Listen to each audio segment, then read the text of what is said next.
Well, today is September 9th, and we're meeting in a new location at the digital silver imaging location. And it should be quite interesting. So let's go in and take a look around. This is the facility where they do all the work. Looks like a typical wet lab darkroom facility with pretty big trays there. Haven't seen one of these for several years.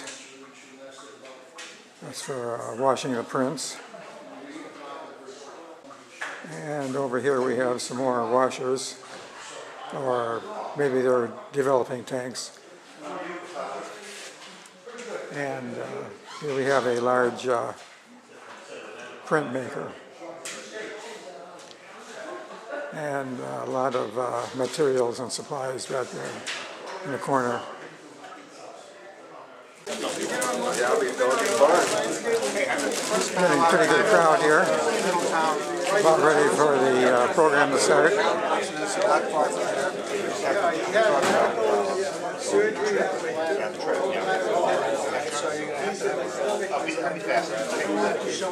would have thought they would have called on that because they often do that. Thank you for turning out today. See, there's no Patriots fans in the room at all. Thank you. Good right.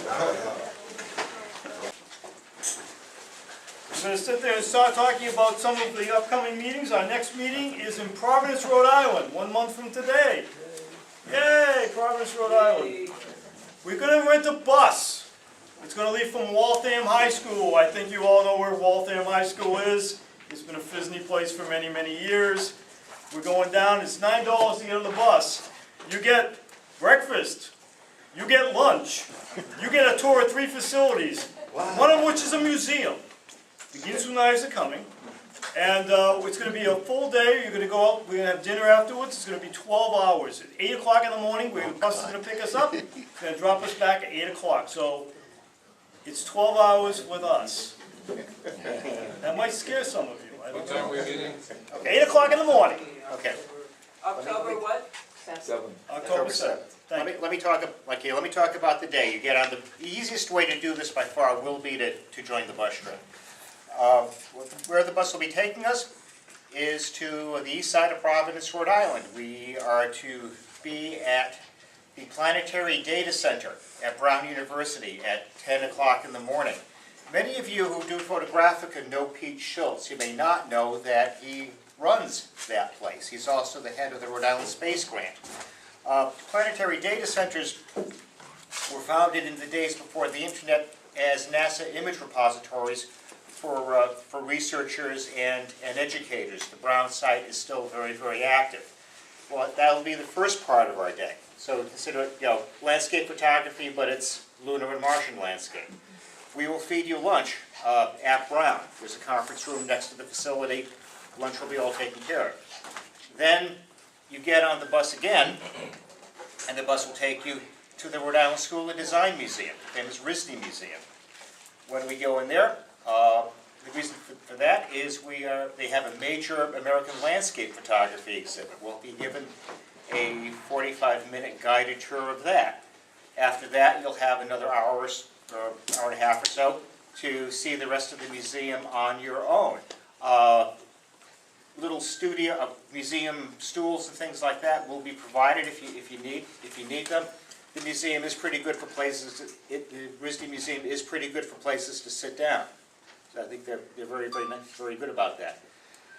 Then it's back on the bus to the Lad Observatory of Brown University, which is also on the east side. The Lad Observatory was founded in the early 1890s. And their main refractor has been restored by this point, but it was never upgraded, so it's still a mechanical drive. And they have some other old equipment as well, notably a nice, wonderful low shear spectrograph. Very interesting old building, very, very interesting old equipment. This year, 81 tables have been sold. Wow. Totally sold out. Wow. We have PR breaking. We've got about 1,000 hits on a press release we put out, professionally done for the first time. We've done everything we need to do, And as I said to the board meeting a little earlier, this actually means there's probably going to be a hurricane on Saturday. Because everything's coming together really, really well. I need Neil Gordon to come up, please. Neil, would you please step up? This is my show and tell. Take it in. Oh, this is my show and tell, but I can actually let Neil show it. This is a Polaroid on 128. It's being destroyed. And the building that's being wrecked, this one here, is now completely down, and they're actually leveling the site, and they're putting foundation piers in for whatever's going to replace it. So this is definitely a piece of New England photographic history that is disappearing and being destroyed. So nothing could be more appropriate. I suggested to Neil that he might want to get down there and talk to these folks and see if he could do it. And Neil did with his, which camera was it? This was done with a Noblex. The Noblex camera. And he actually got permission from the guy. He showed him some of his work when he took down the Southeast Expressway and the artery project. And the guy sat there, the job boss said, "Hey, I worked on that job. Would you mind running me one of these prints?" I bought him one of these, I still own the other one. Okay, so he got in. There's a picture of Neil in his hard hat with his orange vest on, and he's taking this. I love the fact that he got 128 with the truck, the white truck. I mean, I think that's artistic. Yeah. I mean, you obviously saw that in the image while you waited. You get it in the right spot. Awesome. Interesting cameras. I got 3 interesting cameras. I'll do it very fast. You need oddball camera? One of them, British. 2 of them are German. One from North Germany, one from South Germany. But irrespective of geography, they're damned interesting cameras, at least for me. Okay. Let's start with that one. Let me start with the Lancaster. It's like a radio. But this is a different one. This is a Lancaster, about the same era, about late 19th century. And it's a 12-tube camera. Very interesting camera. Used for making stamps for British petty royalty that stuck them on their visiting cards. And the shutter is very elegant. It's a really elegant shutter. Sorry. Rise it up. It's a really elegant shutter. Digital shutter, right? Yeah, digital. Wow. And it has a repeating back so that you could take 36 of these things if you wanted. I'll just show you very quickly. There's the image size. Turn it a little bit. It's a great camera. I just fell in love with it. Turn it a little side. Rotate it to the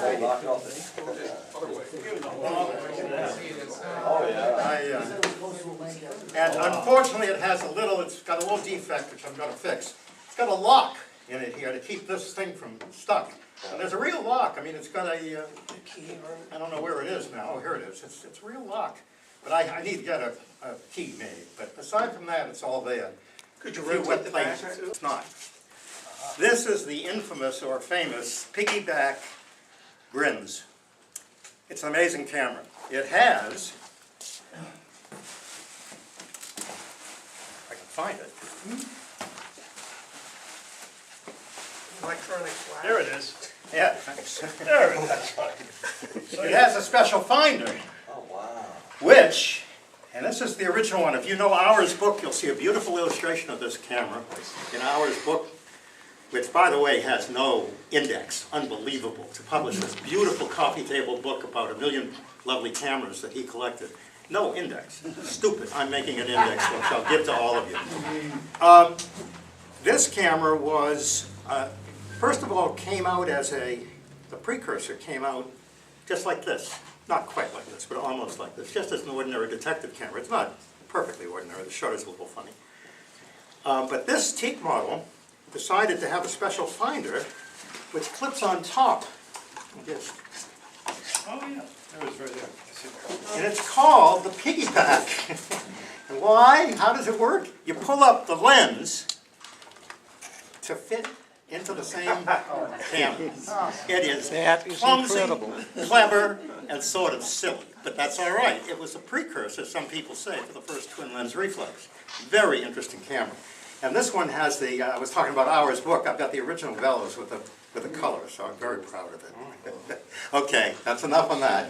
It's a good mechanic. Yeah. This guy is 1938, and that turns out to be a relevant year. The camera was actually first advertised in 1936. Anybody know what this is? Stereo camera. I don't blame you if nobody knows what it is. Color. Separation. Bingo. Polarized filters, 3 filters. Bingo. One of you knows what it is. That's great.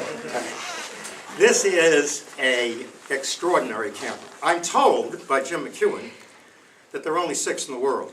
I believe that with minimal credibility, but it's like that. There are very few in the world. There are 6 known that we can identify. Why? Camera was advertised in 1936. Kodachrome came on its ugly way, or beautiful way, depending on your point of view, a year later. Almost, around that time at least. The camera came out in 1938, just after Kodachrome, just before the Second World War. They didn't sell a damn camera. Almost no cameras were sold. It's a beautifully made, very unusual camera. Funny shape, it looks a little bit like that French camera with a mirror back. It escapes my name right now. It's where the focal plane is folded and you get a 2 1/4, 3 1/4 format on almost a 35mm size. This is clumsy for 35mm. This is 4x6. It takes 3 4x6 plates at one time. You can see them, red, blue, green, blue, excuse me. Tricarbo. Yeah. And you get, if you use reversal film and get positives, you can project them through a little projector they supplied, or at least they said they did in the advertisement, and get additive color directly, right on the screen, by just putting 3 fused pictures right on the screen. Very clever camera. Beautifully built. There's a beam splitter in here, a prism in here, and 3 mirrors to project the image onto the 3 focal planes. Unfortunately, my rangefinder doesn't work perfectly, but the rest of the camera does. It's got, extras to make it stable. It's a very solidly built Germanic camera. You can tell it a mile away, and it works. Could you tell us a little bit about how you were in your... Calls the stuff black and white photography. Remember that? Remember it used to be black and white before it became silver gelatin? Yeah. And in a day where everything is digital, or almost everything is digital printing, and it up close just doesn't look quite the same if you really want to be honest about it. Eric provides a wonderful alternative. So it's a very brief introduction, but the place explains itself, so I'll turn it over to you. Thanks. Well, welcome everybody. Appreciate you coming out and seeing our out-of-the-way place here in Belmont. Thank you for having us. You're welcome. My name is Eric Luden. I founded Digital Silver Imaging in 2008 after having worked with Ilford Photo for about a dozen years and Eastman Kodak for a brief stint before that. So all companies we know and all companies that are very different today than they were back in the heyday of our careers. So just to give a little understanding for me, how many of you have actually worked in darkrooms at some point in your... Wow, I knew it. It's so different. Every crowd I talk to is The like... crowd is gonna say, I usually get like 1 or 2 hands, so this is like preaching to the choir. This is great. Oh, yeah. This is great. Well, I joined Ilford right at sort of the beginning of the digital evolution revolution. So it was in the mid-90s when people started looking at digital, cameras were digital, and all of a sudden I watched this huge vacuum leave black and white. I have been in the photography business in my own work since the early 80s. Studied at Boston College with Charlie Meyer and Jim Stone and a few other people out there. And so that was always my passion. And as digital evolved, my heart kind of broke because I kind of watched the whole world look at that color image on their viewfinder and say, that's where I'm going. They couldn't imagine black and white anymore. And you know, the initial printers, all the output devices that people could start using were all geared towards color. Your preview in your camera was color, unless you figured out how to make it look black and white. But all of the inkjet printers that first came out were all geared towards color.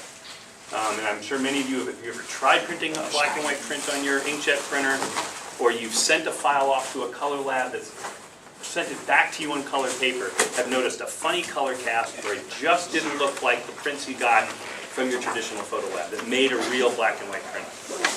So ironically, in about 1998, Ilford, there was a whole development in digital printing called photographic laser enlargers. Has anybody ever heard of a lambda or a light jet?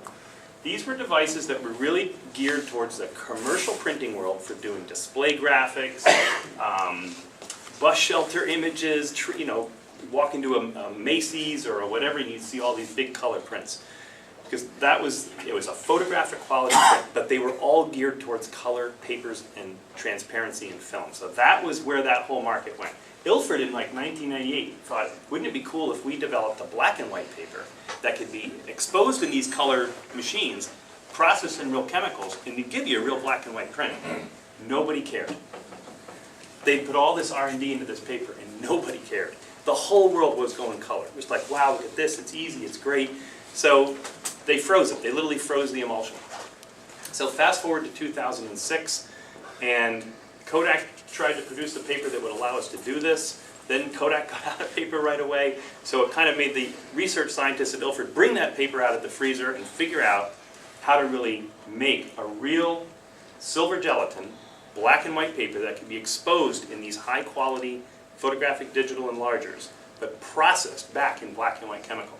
So really it meant for the first time you could work digitally and print back onto a real black and white paper and get a real black and white print.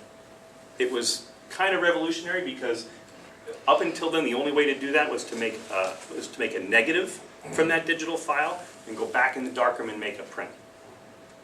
So that was kind of a big moment for me as just in sort of my own sort of thinking, like, what do I want to do? Do I want to keep working for Ilford or do I want to do something different? So in 2008, I left Ilford. I moved into a little space here when Zeph Photo was here in this building and bought a machine, which I'll take you up back and show you, that allowed me to make a real black and white print from digital. So it was kind of like, that was my cause. I was going to show people you don't have to give up on black and white. And it really became something that I was passionate about. I've talked to countless groups about. I've traveled the country. I've done trade shows from San Francisco to New York. To be able to say to people, you don't have to give up on black and white. And really, there's been a lot, I think, of resurgence of black and white. A couple of major companies have developed filters and software and plugins for Photoshop to enable you to get a much easier workflow of getting a really good black and white file from your digital file. Or it also meant that if you were scanning film because you lost your darkroom or you had film or prints you wanted to restore, it still meant you could get them back onto a real high quality black and white paper. This, right? It comes through to the system here, and inside are 3 lasers. It's a red, green, blue laser. And the paper, I'm trying to tell you to do this. Everybody work on here. We've got it done. The paper gets loaded into the machine on cassettes that look like this. They look kind of funny. They look like a big 35 millimeter cassette, right?